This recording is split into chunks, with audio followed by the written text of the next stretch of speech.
وإذ ابتلى إبراهيم ربه بكلمات فأتمهن قال إني جاعلك للناس إماما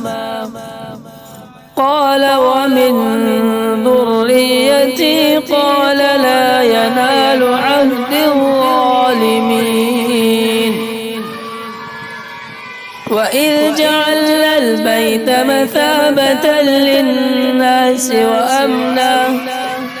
واتخذوا من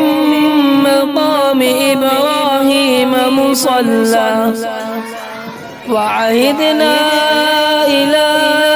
إبراهيم وإسماعيل أن طهرا بيتي للطائفين والعاكفين وركع السجود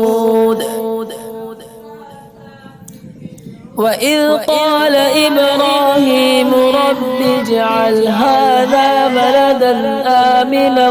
وارزق أهله من الثمرات من آمن منهم بالله واليوم الآخر قال ومن كفر فأمتعه قليلا ثم أضطره إلى عذاب النار وبئس المصير وإذ يرفع إبراهيم